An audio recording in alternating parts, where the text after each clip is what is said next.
Before you do anything with a short-term rental, it's critical to check one thing that can kill the whole deal right away. Is there an HOA? If they don't allow short-term rentals, it's game over. And if their rules don't mention them at all, that's risky too, because they can change the bylaws later and ban them completely.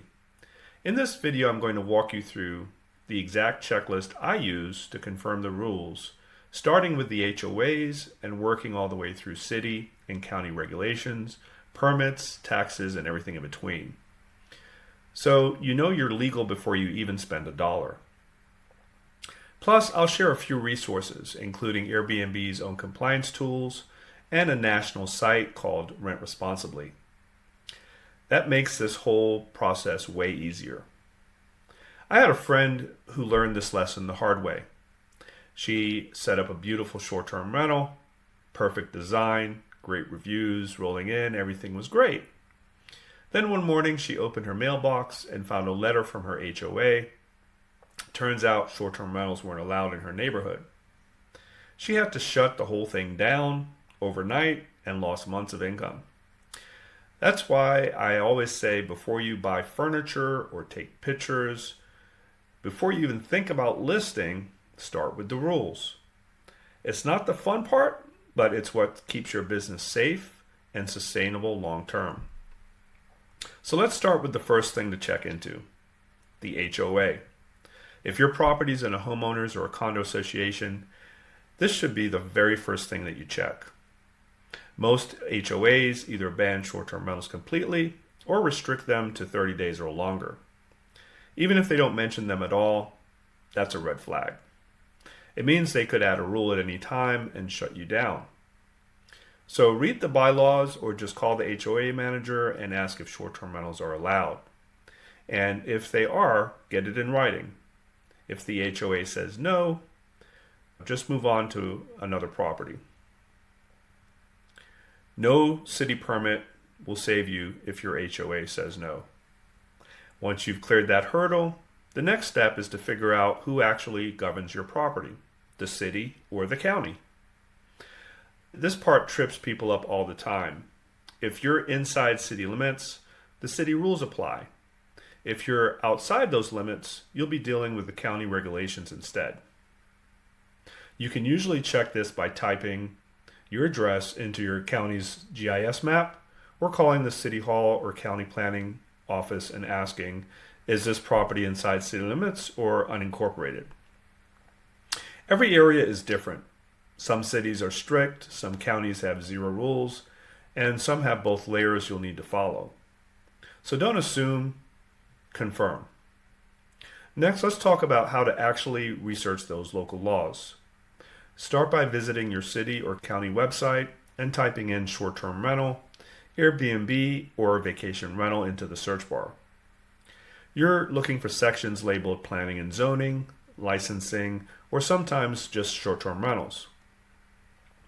If you find an ordinance, look for keywords like permit, registration, or primary residence. They'll tell you what's required. If the website isn't clear, call the planning department. One phone call can save hours of confusion. Say something like, I'm considering operating a short-term rental at this address. Are there any permits or rules I should know about? They'll usually point you straight to the right page or even email you the link. And while you're there, grab the permit or license application. It will usually list everything you'll need to know and to comply with, from fire safety requirements to taxes. Another great resource is Airbnb itself. Go to the responsible hosting section of the Help Center. They link directly to local regulations and permit pages for a lot of U.S. cities. Airbnb will even flag you if your city requires a registration number or license before you can list. Just remember, they don't always have every city covered, and they might not include the newest updates. So always cross-check what you find with your official city or county site. Also, don't assume Airbnb is paying your local taxes for you. In some areas, they do collect and remit occupancy taxes automatically.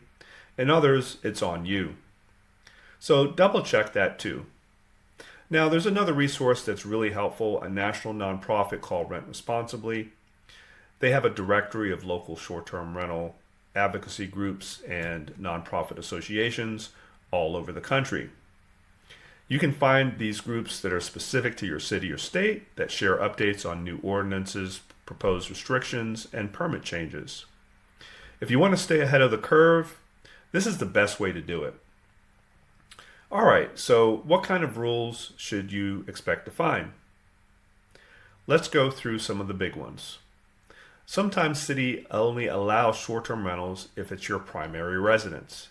Places like Los Angeles, even where Airbnb is based, San Francisco, and New York City have very strict versions of this. You have to live there most of the year or even be present during a guest stay. Others just require you to apply for a permit or business license. You might need a property inspection, proof of insurance, or a safety checklist with smoke detectors and fire extinguishers. Almost everywhere charges some kind of occupancy or lodging tax. Sometimes Airbnb pays it, sometimes you'll need to register with the city to collect and remit it yourself. And some areas have a 3 strikes policy. If there's too many noise, trash, or parking complaints, this can get your permit suspended for up to a year. So it pays to run a quiet, well-managed property by using best practices. Don't let any of that scare you. Most of it's just about being responsible. Once you know the process, it's easy to stay compliant. It is very important to stay current. These rules change all the time.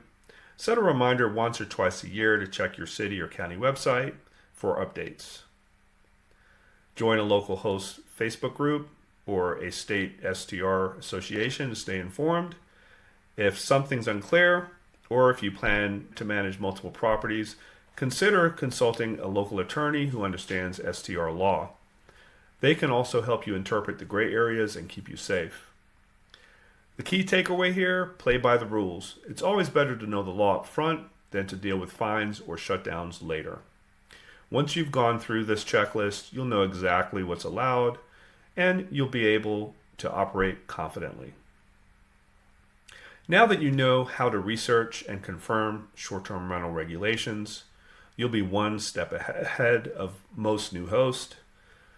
On my next video, Airbnb common mistakes, lessons learned from experienced hosts. In this one, we're going to talk about the biggest mistakes new hosts make, the ones that can cost you bookings, time, and money, and what experienced hosts do differently to stay profitable. Click right here to watch the video.